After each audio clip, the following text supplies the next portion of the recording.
بسم اللہ الرحمن الرحیم۔ مرزا جہلمی کی یہ عادت ہے کہ ایک مشکل سے جان چھڑانے کے لیے ایک اصول کھڑا کرتا ہے تو اسی اصول کی وجہ سے دوسری مشکل میں پھنس جاتا ہے، وہی اصول اس کے گلے کے لیے کانٹا بن جاتا ہے۔ ہوا یہ کہ خالد بن ولید رضی اللہ تعالیٰ عنہ کے زہر پینے کا جو واقعہ ہے، مرزا جہلمی چونکہ اس واقعہ کا منکر ہے، جبکہ یہ واقعہ مختلف کتب حدیث کے اندر موجود ہے۔ مرزا جہلمی نے اس واقعہ کا انکار کرتے ہوئے ایک اصول کھڑا کیا کہ جتنی کتابوں کا حوالہ اس واقعہ کے لیے دیا گیا ہے، ان میں سے کوئی کتاب بھی مین کتابوں میں شامل نہیں ہے، وہ ساری کتابیں باہر بیٹھی ہوئی ہیں، مین کتابوں کے اندر انہوں نے جگہ نہیں بنائی۔ یہ جو درجن کتابیں ان میں سے ایک کتاب بھی نہیں ہے جو کتب ستہ میں آتی ہو،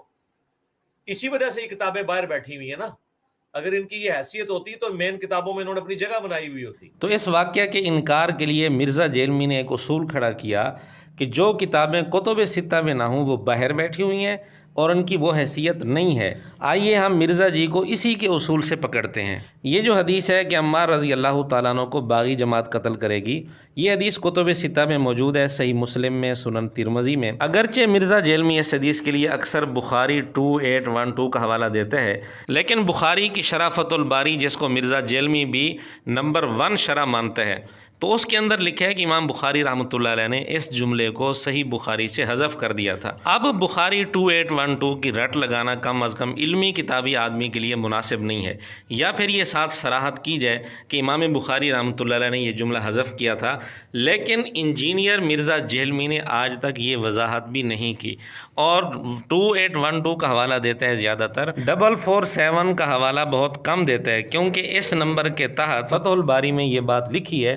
کہ امام بخاری رحمۃ اللہ علیہ نے یہ جملہ بخاری سے حذف کر دیا تھا۔ بہرحال صحیح مسلم اور جامع ترمذی کے اندر یہ حدیث موجود ہے، عمار رضی اللہ تعالیٰ عنہ کو باغی جماعت قتل کرے گی، اور اس پر ہمارا ایمان ہے کہ عمار رضی اللہ تعالیٰ عنہ کی قاتل باغی جماعت تھی۔ لیکن اس کے ساتھ ساتھ مرزا جہلمی ایک اور حدیث بھی بیان کرتا ہے، اور اس نے کربلا پیپر یعنی 5B کے اندر بھی یہ حدیث لکھی ہے کہ سیدنا عمار رضی اللہ تعالیٰ عنہ کو قتل کرنے والا اور ان کا مال لوٹنے والا جہنم میں ہے۔ مرزا جہلمی نے یہ حدیث مسند احمد اور مستدرک حاکم کے حوالے سے لکھی ہے۔ یہ الگ بات ہے کہ مرزا جہلمی نے یہاں بھی حوالہ دیتے ہوئے خیانت سے کام لیا ہے۔ مستدرک کا حوالہ دے کر مرزا جہلمی نے لکھا کہ امام حاکم اور ذابی دونوں کہتے ہیں کہ اس کی سند صحیح ہے بخاری مسلم کی شرط پر۔ حالانکہ امام حاکم نے بات اس طرح نہیں لکھی، انہوں نے شک کے انداز میں بات لکھی ہے۔ وہ کہتے ہیں فَإِن كَانَ مَحْفُوظًا فَإِنَّهُ صَحِيحٌ عَلَى شَرْطِ الشَّيْخَيْنِ، اگر یہ سند محفوظ ہو تو پھر یہ صحیح ہے بخاری مسلم کی شرط پر۔ اور آگے لکھتے ہیں کہ باقی راویوں نے اس حدیث کو لیس کی سند سے نقل کیا ہے۔ مطلب یہ ہے کہ جو لیس والی سند ہے وہ بخاری مسلم کی شرط پر نہیں ہے، اور جو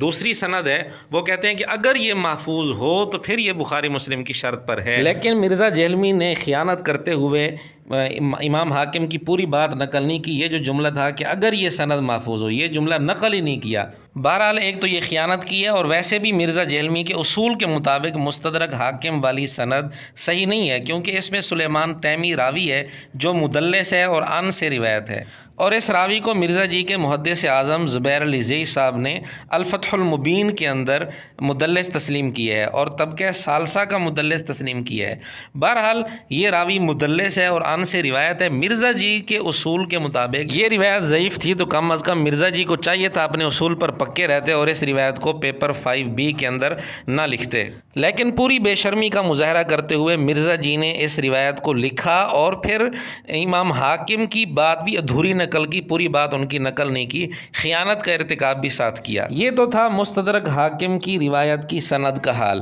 اب آئیں مسند احمد کی روایت کے متعلق دیکھتے ہیں۔ مسند احمد کی جو سند ہے اس کے بارے میں علامہ ذہبی نے سیر اعلام النبلاء میں لکھا کہ اس سند کے اندر انقطاع ہے۔ اب دونوں سندوں پر جرح موجود ہے، تو مرزا جی کو چاہیے تھا کہ یہ روایت نہ لکھتے، لیکن مرزا جی نے اس جرح کی کوئی پرواہ نہیں کی، اپنے اصول کی بھی کوئی پرواہ نہیں کی جو مدلس کے متعلق انہوں نے اصول بنایا ہوا ہے۔ پھر اس سے بڑھ کر حیران کن بات یہ ہے کہ شروع میں خالد بن ولید رضی اللہ تعالیٰ عنہ کے واقعہ کے انکار کے لیے جو میں نے آپ کو مرزا جہلمی کا اصول سنایا کہ جو کتابیں کتب ستہ کے علاوہ ہیں وہ باہر بیٹھی ہوئی ہیں، اندر نہیں بیٹھی ہوئی، مین کتابوں میں ان کی جگہ نہیں ہے، تو مستدرک حاکم اور مسند احمد یہ بھی کتب ستہ میں شامل نہیں ہیں، تو یہ بھی مین کتابوں کے اندر موجود نہیں ہیں، یہ بھی باہر بیٹھی ہوئی ہیں۔ مرزا جی کو چاہیے تھا اپنے اس اصول کے مطابق بھی اس روایت کو اہمیت نہ دیتا، لیکن چونکہ مرزا جی کی خواہش پوری ہو رہی تھی تو مرزا جی نے اپنا وہ اصول بھی یہاں چھوڑ دیا۔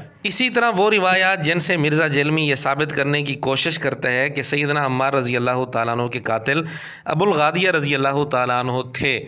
وہ روایات بھی ساری کی ساری کتب ستہ سے باہر دوسری کتابوں کے اندر موجود ہیں، جو کتب ستہ سے باہر بیٹھی ہوئی ہیں، مین کتابوں میں وہ شامل نہیں ہیں۔ تو ان روایات کو بھی مرزا جی کے اصول کے مطابق اہمیت نہیں دینی چاہیے۔ اب کتنی بے انصافی ہے کہ مرزا جیلمی ابو الغادیہ رضی اللہ تعالیٰ عنہ کو اصحاب شجرہ میں سے مانتا ہے اور ان روایات کی بنیاد پر ان کو نعوذ باللہ جہنم والی وعید ان پر فٹ کرتا ہے، حالانکہ یہ روایات مرزا جیلمی کے بقول ان کتابوں میں ہیں جو باہر بیٹھی ہوئی ہیں، جبکہ یہ بات مرزا جیلمی خود مانتا ہے کہ اصحاب شجرہ کے لیے جنت کی بشارت صحیح مسلم کے اندر موجود ہے، یعنی جو کتاب مین کتابوں میں شامل ہے ان میں اصحاب شجرہ کے لیے جنت کی بشارت ہے، اور جن کتابوں سے مرزا جیلمی ابو الغادیہ رضی اللہ تعالیٰ عنہ کے لیے جہنم کی وعید ثابت کرنے کی کوشش کرتا ہے وہ ساری کتابیں تو مرزا جی کے بقول باہر بیٹھی ہوئی ہیں۔ یہ کہاں کا انصاف ہے کہ ایک جگہ مرزا جی ایک بات کا انکار کرنے کے لیے ایک اصول کھڑا کر رہا ہے کہ یہ کتابیں تو باہر بیٹھی ہوئی ہیں،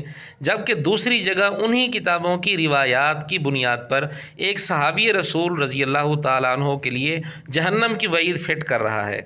اب دو ہی صورتیں ہیں، یا تو مرزا جیلمی توبہ کرے اور یہ کہے کہ میں نے جو اصول کھڑا کیا تھا کہ یہ کتابیں جو کتب ستہ کے علاوہ وہ تو باہر بیٹھی ہوئی ہیں، ان کی اتنی حیثیت نہیں، انہوں نے اتنی جگہ اپنی حیثیت نہیں بنائی، یا تو یہ تسلیم کرے کہ میرا یہ اصول غلط تھا۔ اور اگر مرزا جیلمی اپنے اسی اصول پر پکا ہے تو پھر مرزا جیلمی کو چاہیے کہ ابو الغادیہ رضی اللہ تعالیٰ عنہ پر جو اس نے جہنم کی وعید فٹ کی ہے ان کتابوں کی روایات کی بنیاد پر جو اس کے بقول باہر بیٹھی ہیں تو اس سے رجوع کرے۔ اگر رجوع بھی نہیں کرتا، اپنے اس اصول پر بھی پکا ہے، تو پھر یہ منافقت نہیں ہے تو اور کیا ہے، یہ دوہرا معیار نہیں ہے تو اور کیا ہے۔